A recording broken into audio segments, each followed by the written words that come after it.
नमस्कार, सुप्रभात. TV9 मराठीमध्ये आपलं स्वागत. मी प्रज्ञा. पाहणार आहोत 50 महत्त्वाच्या बातम्या सुपरफास्ट रूपात. मुंबई बँकेमध्ये खातं उघडण्यास शिक्षक संघटनांचा तीव्र विरोध. राष्ट्रीयकृत बँकेतच खातं असावं, शिक्षक संघटनांची मागणी. राज्य शासनाच्या मुंबई बँकेमध्ये खाती उघडण्याच्या आदेशानंतर शिक्षकांमध्ये नाराजी. गोंदियामध्ये यंदा रब्बीसाठी शेतकऱ्यांना धापेवाडा सिंचन प्रकल्पाचं पाणी. बोदलकसा तसंच सोरखमारा जलाशयामध्ये पाणी सोडण्याकरता पंपाची चाचणी. 76 गावातील 29,512 हेक्टर जमीन ही सिंचनाखाली येणार. धुळ्याच्या साखरीमध्ये पपई उत्पादक शेतकरी पपईला भाव नसल्यानं हवालदिल. बाजारात पपईला 10 रुपये दर. नंदुरबार जिल्ह्यामध्ये सरकारी हमी भावापेक्षा कमी दरात कापूस खरेदी. कापूस उत्पादक शेतकरी संतप्त. शासनाकडे लक्ष देण्याची मागणी. नंदुरबारमध्ये शेतकऱ्यांची खरबूज, टरबूज आणि काकडी लागवडीकडे पाठ. वातावरणातील बदलामुळे शेतकऱ्यांची अडचण. धुळ्याच्या न्याहळोद या परिसरामध्ये मका पिकावरती लष्करी अळीचा प्रादुर्भाव. मका पिकं धोक्यात, शेतकरी हवालदिल. कापूस, सोयाबीन आणि मिरची पिकाला भाव नाही. अवकाळीनं शेतकऱ्यांचं नुकसान. नंदुरबारच्या शेतकऱ्यांचे हाल. सोलापूर करमाळा रस्त्यातील खड्डे व्यवस्थित बुजवण्याची प्रहारची मागणी. प्रहारकडनं रस्त्याची पाहणी, अन्यथा आंदोलनाचा इशारा. धुळे सोलापूर महामार्गासाठीच्या अधिग्रहित जमिनीवरती मिळणाऱ्या मोबदल्याबाबत जमीन मालकाचा आक्षेप. अधिग्रहित जमिनीवरील झाडांचा मोबदला न मिळाल्यानं नाराजी.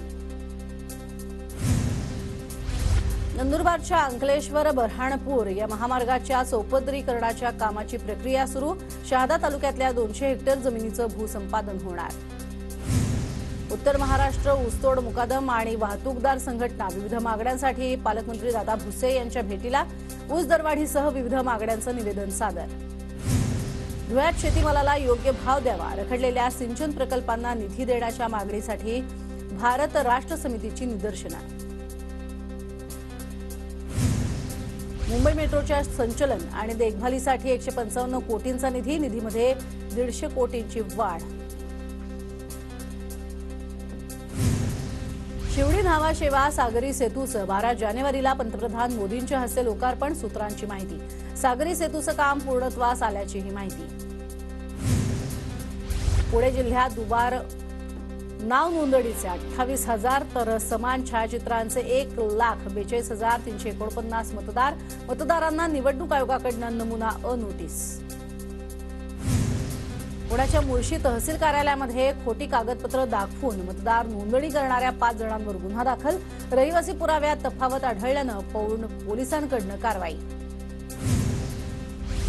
नाशिकच्या चांदवडमध्ये अन्न पाण्यासाठी हरणांचा मुक्त संचार. हरणांचे कळप शेतात घुसल्यानं पिकांची नासाडी. वन विभागाला चारा पाण्याची सोय करण्याची मागणी. भंडारा जिल्ह्याच्या लाखनीमध्ये अनोखा कार्यक्रम पार. पक्षी आणि वन्यजीव अभ्यासक किरण पुरंदरे यांच्या समर्थ महाविद्यालयामध्ये कार्यक्रम संपन्न. अनेक प्रमुख मान्यवर उपस्थित.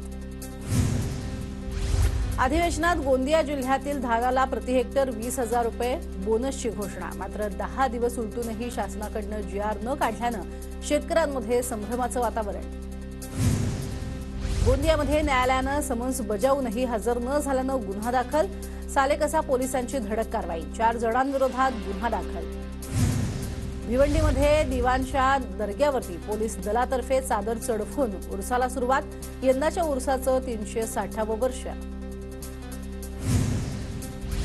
नाशिकमध्ये दत्त यात्रोत्सव रंगला. कुस्तीचा थरार.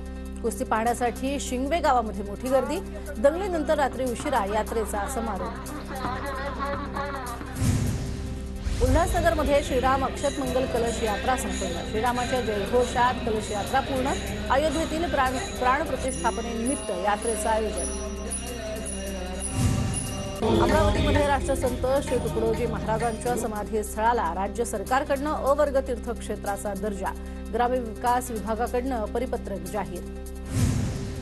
अहमदनगर जिल्ह्यातल्या लोणी गावामध्ये म्हसोबा यात्रेच्या निमित्तानं विविध कार्यक्रमांचं आयोजन. तरुण तरुणींना प्रोत्साहन देण्यासाठी कुस्त्यांचंही आयोजन. जिल्हाभरातील मल्लांसह तरुणींनी सुद्धा कुस्ती खेळण्याचा लुटला आनंद. परभणीच्या पाथरीमध्ये साईबाबांच्या दिव्य पादुका आणि रथाचं आगमन पुढचे 3 दिवस दिंडीची परभणी शहरामध्येच मुक्काम, पादुकांचं दर्शन आणि पूजन करण्यासाठी साई भक्तांची गर्दी। नंदुरबारच्या सारंगखेड्यामध्ये घोड्यांसाठी लागणारं साहित्य खरेदीसाठी अश्व मालकांची गर्दी। सारंगखेडा घोडे बाजारासह साहित्यांसाठीही आहे प्रसिद्ध। मार्चच्या संपामुळे जेजे रुग्णालयातील डॉक्टर महेंद्र कुरा यांची अखेर बदली। निवासी डॉक्टरांनी 18 डिसेंबरपासून सामूहिक रजा आंदोलन पुकारलं होतं। जळगाव जिल्हा परिषदेतील आढावा बैठकीत विभागीय आयुक्तांनी अधिकाऱ्यांना सुनावले खडेबोल। घरकुलांच्या कामगिरीवरनं अधिकाऱ्यांना तंबी। नांदेडच्या जलजीवन मिशनचे 15 कंत्राटदार काळ्या यादीत, तर 387 कंत्राटदारांना दररोज भरावा लागणार 500 रुपयांचा दंड। कामात दिरंगाई केल्यानं जिल्हा परिषदेची कारवाई। सीबीआयची नाशिकमध्ये मोठी कारवाई। पीएफ ऑफिसमधील रिजनल पीएफ कमिशनरला अटक। 2 लाखांच्या लाचखोरी प्रकरणात सीबीआयची कारवाई। यवतमाळमध्ये क्षुल्लक कारणावरून पेट्रोल पंप कर्मचाऱ्याला मारहाण, आरोपींविरोधात गुन्हा दाखल। संपूर्ण प्रकार सीसीटीव्हीत कैद। पुण्यातल्या येरोडा कारागृहामध्ये कैद्याचा निर्घृण खून, कात्रीनं भोसकून 4 कैद्यांकडनं एकाची हत्या। पूर्व वैमनस्यातनं हत्या केल्याची माहिती, गुन्हा दाखल। वाशिमच्या राजस्थान महाविद्यालयासमोरून दुचाकीची चोरी, घटना सीसीटीव्हीत कैद। चोरट्यांविरोधात गुन्हा दाखल।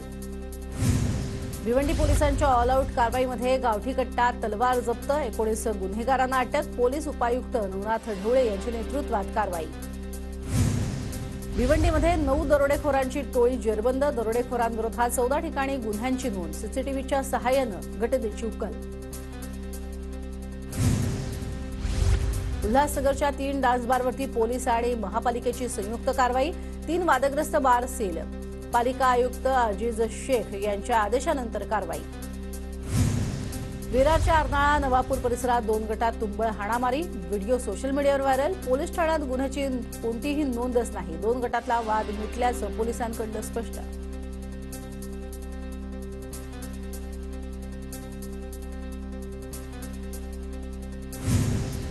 राज्यात ऊसाच्या गाळप हंगामानं गती घेतली। असं असलं तरी साखर उत्पादनाचा वेग कमी। ऊस दर आंदोलनामुळे कारखान्यांना फटका। धुळ्यातल्या गव्हाणे ग्रामपंचायतीच्या उपसरपंचपदी भगवान बोरसे यांची बिनविरोध निवड। उपसरपंच भगवान बोरसे यांनी मानले ग्रामस्थांचे आभार। जळगाव जिल्ह्यात मुद्रांक विक्रीतनं शासनाच्या तिजोरीत 166 कोटी जमा। जानेवारी ते नोव्हेंबर महिन्यापर्यंतची कामगिरी, एकूण उद्दिष्टापैकी 46% उद्दिष्ट पूर्ण। जळगाव जिल्ह्यातल्या मुक्ताईनगरमध्ये फलकावरती लागली थकबाकीदारांची यादी। नगरपंचायतीकडनं कर वसुलीसाठी अनोखी शक्कल। 20,000हून अधिक घरपट्टी, थकबाकीदारांचा लावला फलक। पीएम किसान योजनेद्वारे केंद्राकडनं शेतकऱ्यांना आता 6,000 ऐवजी 9,000 मिळणार। पीक विम्याची व्याप्तीही वाढवण्यात येणार अशी माहिती। पंढरपुरात 6 जानेवारीला ओबीसी समाजाचा एल्गार मेळावा। छगन भुजबळ, प्रकाश शेडगे, आमदार गोपीचंद पडळकर उपस्थित राहणार। गुणरत्न सदावर्तेंना अजून एक धक्का। निकष न पाळल्यानं सदावर्तेंचा मेहुणा सौरभ पाटील याची एसटी बँक व्यवस्थापकीय पदावरून हकालपट्टी। पुणे सहकार आयुक्तांची कारवाई।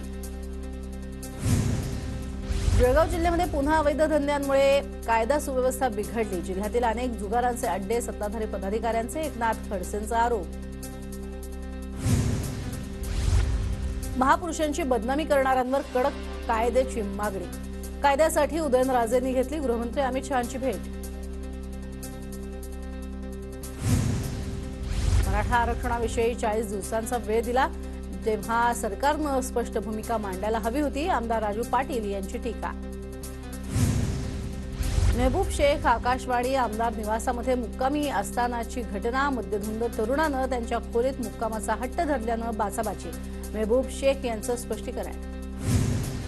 सुनील केदार यांची नागपूरच्या सेंट्रल जेलमध्ये रवानगी। जिल्हा बँक घोटाळ्यामध्ये केदार यांना 5 वर्षांची शिक्षा, तर सुनील केदार यांच्या जामिनावरती 30 डिसेंबरला निर्णय होणार।